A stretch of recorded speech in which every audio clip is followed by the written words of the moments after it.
चुनाव की घोषणा होते ही भगदड़ों का दौर शुरू हो जाता है। ये हमारे देश की विडंबना है।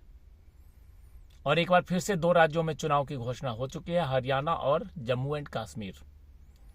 जम्मू और कश्मीर में तो बहुत ज्यादा हलचल नहीं है, वहां शांति है अभी, लेकिन हरियाणा में भूचाल आया हुआ है। और ये कैसी है यहाँ की चुनाव प्रणाली, आज मैं उसके बारे में बात करूंगा। जो नेता 5 साल तक किसी दल में रह करके अपने विरोधी दल को गाली देता है, विरोधी दल की आलोचना करता है और विरोधी दल के बारे में अलग अलग पॉइंट्स ढूंढ करके निकालता है और आम जनता के बीच भाषणों में ये बातें कहता है कि देखो इसने कितना गलत किया, कितना गलत काम किया। और लेकिन जैसे ही चुनाव आता है वही नेता अपनी पार्टी से इस्तीफा दे करके उसी दल में शामिल हो जाता है जिसको उसने 5 साल अपशब्द कहे, उल्टी सीधी बातें कहे और उनके दल में शामिल होकर के फिर उनका गुणगान करने लगता है। ये बहुत ही सोचने वाली बात है कि जो जनता है और जो समर्थक है वो भी उनके साथ हो जाते हैं। यानी कि हमारे देश की राजनीति में कोई भी किसी का नहीं है। जब जैसा मौका मिला वैसा काम किया। जिसे हमने 5 साल आलोचना करी, तीखे शब्द बोले, तरह तरह के बांध झेले, उनके गुणगान में भी हम तुरंत लग जाते हैं और ये कहने लगते हैं कि हम जिनके साथ थे 5 साल बहुत मुश्किल में थे, बहुत परेशानी में थे, वो दल अच्छा नहीं है।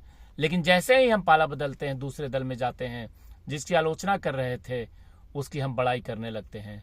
ये हमारा राजनीतिक बनावट है और कहीं ना कहीं ये आम जनता के साथ बहुत बड़ा छलावा है, क्योंकि आम जनता तो अपने नेता पे विश्वास कर करके काम करती है और नेताजी तुरंत ही दल बदल करके कुछ से कुछ कहने लगते हैं। खैर, राजनीति शायद इसी को कहते हैं। हमारे देश की राजनीतिक परिदृश्य भी यही है कि जैसे मौका मिले वैसा काम करो। मौका देखो कि अब मोदी जी की सरकार आ रही है तो सभी लोग मोदी जी में शामिल हो जाओ और मोदी जी की बड़ाई करने लगो।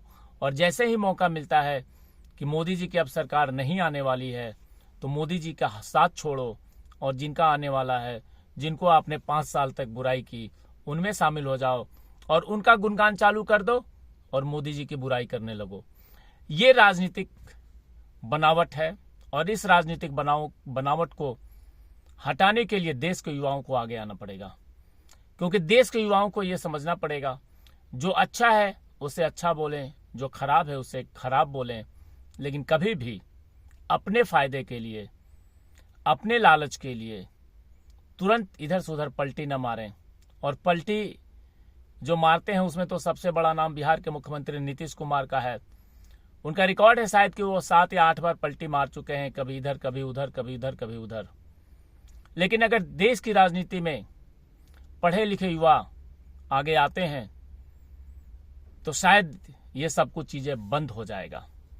और मैं तो यही कहूंगा कि आप देश की राजनीति में आगे आएं और देश को अच्छे दिशा में ले जाएं और साथ ही साथ आम जनता की भलाई का भी काम करें। जय हिंद, जय भारत।